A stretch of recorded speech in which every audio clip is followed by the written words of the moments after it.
سب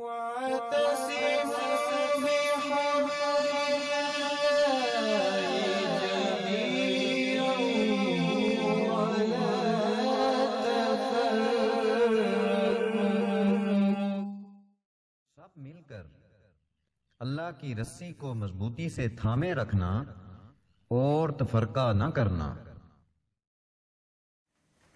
الحمدللہ الحمدللہ رب العالمین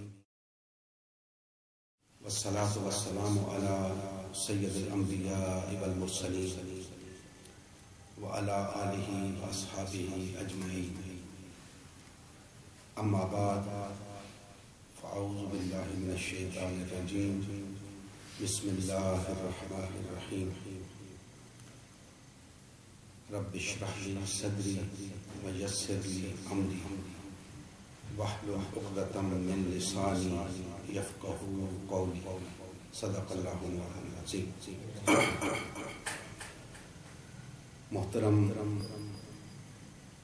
سنی، شیعہ، بریلوی، دیوبندی، اہل حدیث، اہل قرآن اور مسلمان بھائیوں،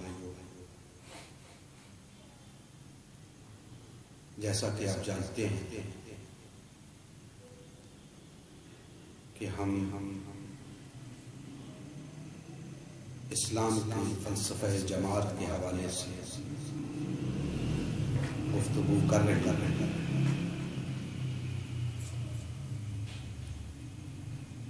آج اس حوالے سے جو سوالات زیر بحث آئیں گے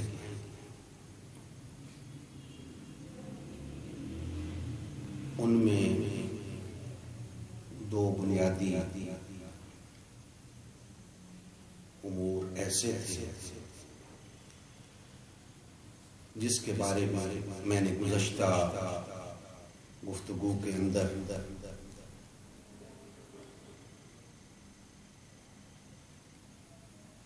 اپنا نقطہ نظر پیش کیا، اس پر کچھ سوالات سامنے آئے۔ مثلا میں نے جماعت سازی اور تفرقہ دونوں چیزوں کو شرعاً ممنوع اور حرام قرار دیا، شرک قرار دیا اور کفر قرار دیا۔ سوال پیدا ہوا کہ ہمارے پاس کیا اس کی کوئی سند ہے جس کی بنیاد میں ہم نے جماعت سازی کو بھی ممنوع اور حرام قرار دیا اور تفرقے کو بھی ممنوع اور حرام قرار دیا، اور اسی طرح جماعت سازی کو بھی شرک اور کفر تک قرار دیا اور تفرقے کو بھی شرک اور کفر کہا۔ دوستان محترم، ہمیں کوئی حق نہیں پہنچتا کہ ہم شریعت کے امور میں دخل اندازی کریں۔ اگر شریعت کسی چیز کو حلال قرار دے رہی ہے تو کسی فرد بشر کو یہ حق نہیں کہ اسے حرام قرار دے، اور اگر شرعاً ایک چیز حرام ہے تب بھی کسی فرد بشر کو یہ حق نہیں پہنچتا کہ اسے حلال قرار دے۔ لہذا یہ بڑا اہم سوال ہے کہ ہم نے جب ان چیزوں کو شرعاً ممنوع، حرام اور شرک اور کفر گردانا ہے تو کس بنیاد پر؟ یاد رکھیں کہ جماعت سازی اور تفرقہ ایک ہی چیز ہے۔ جماعت سازی سے تفرقے کی راہ تفرقہ ہی پیدا ہوتا ہے. جماعت سازی نہ کی جائے تو تفرقہ پیدا نہیں ہوتا. لہذا وہ دونوں ایک ہی چیز ہیں. اس لیے ہم نے دونوں کے بارے میں ایک ہی نقطہ نظر سامنے رکھا. کچھ باتیں ایسی ہیں جو تفرقے اور جماعت سازی میں مختلف ہیں، لیکن عموماً ایک ہی زمرے میں آتے ہیں. سب سے پہلے سوال کیا جا سکتا ہے یا کیا جاتا ہے کہ قرآن مجید کی کون سی آیت کی روشنی میں یا کون سی آیات کی روشنی میں تفرقہ اور جماعت سازی ممنوع اور حرام. دوستان محترم، اللہ جل مجدہ نے سورہ آل عمران میں ارشاد فرمایا، بسم اللہ الرحمن الرحیم، وَاعْتَصِمُوا بِحَبْلِ اللَّهِ جَمِيعًا وَلَا تَفَرَّقُوا.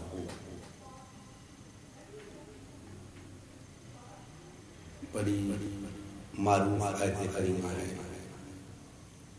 تمام فرقوں کے علماء اکثر و بیشتر اس آیت مبارکہ کو بیان کرتے ہیں، اور مجھے یقین ہے کہ وہ اس بات کو بھی سمجھتے ہیں کہ آیت مبارکہ کے اس حصے میں وحدت کا جواز موجود ہے اور تفرقے اور پارٹی بازی کا رد موجود ہے. اس میں تفرقے سے منع فرمایا ہے، تفرقے سے روکا گیا. تو جس چیز سے منع کیا جائے اسے ہی ممنوع کہتے ہیں. جس چیز سے منع کیا جائے اسے ہی ممنوع کہتے ہیں، اور وہ ممنوع اس لیے قرار دی جاتی ہے کہ وہ حرام. اب اس بارے میں کوئی دوسری رائے نہیں کہ تفرقہ حرام، تفرقہ ممنوع. اگر کوئی شخص نہ ماننا چاہے تو اس کا ہمارے پاس کوئی علاج نہیں. بڑے واشگاف الفاظ میں اللہ جل مجدہ نے اس معاملے کو بیان فرمایا، اور وَاعْتَصِمُوا بِحَبْلِ اللَّهِ، یہ وحدت کی بات ہوا، کیونکہ اس کے معنی بعد جب وَلَا تَفَرَّقُوا کی بات ہوئی تو تفرقوا اس بات کی علامت ہے کہ اس سے پہلے وحدت کی بات، گویا دونوں چیزوں کو اللہ جل مجدہ نے جمع فرما دیا کہ یہ کرنا ہے، یہ نہیں کرنا، یہ حلال ہے، یہ حرام ہے، یہ جائز ہے، یہ ممنوع ہے. وَاعْتَصِمُوا بِحَبْلِ اللَّهِ جَمِيعًا، تم سب نے مل کر اللہ کی رسی کو تھامے رکھنا ہے. بے شک اللہ کی رسی سے بہت سی مرادیں ہیں، مجھے کوئی اختلاف نہیں. میں یہ کہہ رہا ہوں کہ وَلَا تَفَرَّقُوا وہ خود اس بات کی وضاحت کر رہا ہے. تفرقہ نہ کرنا خود اس بات کی وضاحت ہے کہ وحدت اختیار کر کے رہنا. وَاعْتَصِمُوا بِحَبْلِ اللَّهِ جَمِيعًا کی جو تعبیر بھی کر لے جو تفسیر بھی کر لے، جو مفہوم بھی اس سے مراد لے، بہر طور اسے وحدت سے الگ نہیں رکھا جا سکتا۔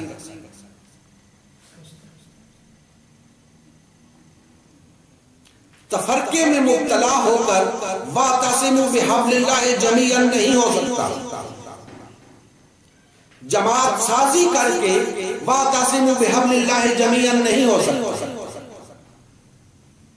لا محالہ جب تفرقہ بھی نہیں کرنا، جماعت سازی بھی نہیں کرنی، تو پھر وحدت اختیار کر کے رہنا ہے، پھر ایک جماعت بن کے رہنا ہے، امت مسلمہ بن کے رہنا ہے۔ اور جب وحدت اختیار کر کے رہنا ہے تو تفرقہ نہیں کرنا، جب ایک جماعت بن کے رہنا ہے تو پارٹی بازی نہیں کرنی۔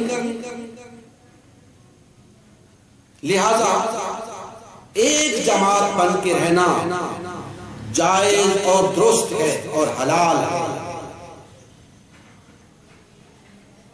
پارٹیاں بنانا، جماعت سازی کرنا، تفرقے میں مبتلا ہونا ناجائز اور ممنوع اور حرام۔ دوستان محترم، اس سے واضح بات اور کچھ نہیں ہو سکتی۔ آج چونکہ مسلمان بری طرح تفرقے میں مبتلا ہو چکے، بری طرح پارٹی بازی کا شکار ہو چکے، لہذا شاید وہ یہ سمجھتے ہیں کہ وہ تفرقے میں مبتلا نہیں، چونکہ اس کو انہوں نے اتنی اہمیت دے رکھی ہے، ان کے ہاں تفرقہ اور پارٹی بازی وہ اہمیت اختیار کر گئی کہ اب وحدت نام کی شے ان کے سامنے کوئی حیثیت نہیں ہے۔ لیکن اللہ کے فضل و کرم سے ہم نے یہ چیز انہیں باور کرائی کہ دین کے اندر صرف اور صرف وحدت ہے، تفرقے اور پارٹی بازی کی کوئی گنجائش نہیں۔ اگر تم تفرقے اور پارٹی بازی میں مبتلا ہو چکے ہو تو سن لو، اللہ جل مجدہ کا فیصلہ ہے کہ تفرقہ اور پارٹی بازی ممنوع اور حرام۔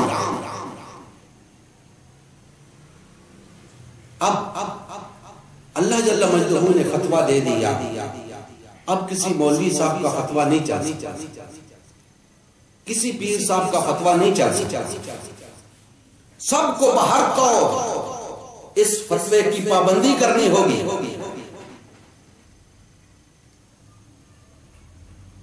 نہیں کرنا چاہتا تو نہ کرے، فتویٰ یہی ہے۔ بغاوت کرنا چاہتا ہے تو کرتا پھرے، فتویٰ یہی ہے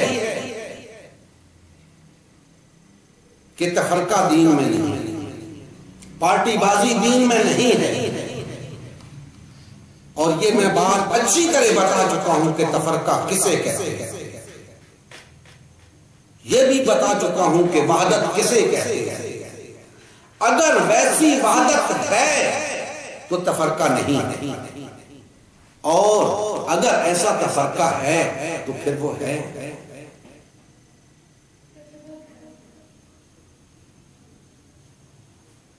یہ بات روز روشن کی شرح بیان ہے کہ تفرقہ ممنوع اور حرام۔ دوستان محترم، اس سے اگلی بات کہ میں نے تفرقے کو کفر قرار دیا۔ بے شک یہ بات بظاہر بڑی سخت ہے، ہمارے کلمہ گو بھائیوں یہ بات بڑی چبھتی ہوتی، لیکن کیا کریں، میں پہلے عرض کر چکا ہوں کہ ہمیں کوئی حق نہیں شریعت کے احکام میں مداخلت کرنے کا، لیکن شریعت کے جو احکام ہیں انہیں بیان کرنے کا حق تو ہے۔ دوستان محترم، ہم صرف شریعت کے احکام اپنے بھائیوں تک پہنچا رہے ہیں، انہیں بتا رہے ہیں شریعت کیا کہتی ہے، تم کیا کر رہے ہو۔ اور ہم نے اس تفرقے اور پارٹی بازی کا نشانہ بنایا ہے، اس لیے کہ آج مسلمانوں کی یہ زبوں حالی، یہ ذلت و مسکنت، ہم یہ سمجھتے ہیں کہ اسی تفرقے اور پارٹی بازی کی وجہ سے۔ لہذا ہمارا یہ فریضہ ہے کہ ہم اپنے کلمہ گو بھائیوں کو اس حقیقت سے آگاہ کریں کہ اس تفرقے کی شرعی حیثیت کیا ہے قرآن و سنت کی روشنی میں۔ لہذا دوستان محترم، یہ بات میں نے آپ کے سامنے قرآن مجید کی روشنی میں بیان کر دی کہ تفرقہ، پارٹی بازی شرعاً ممنوع اور حرام۔ انشاءاللہ اگلی نشست میں یہ عرض کرنے کی کوشش کروں گا کہ تفرقہ شرعاً کفر، یہ انشاءاللہ قرآن مجید کی روشنی میں اگلی نشست عرض کریں گے۔ اللہ جل جلالہ ہمارے حال پہ رحم فرمائے۔ وما علینا الا البلاغ المبین۔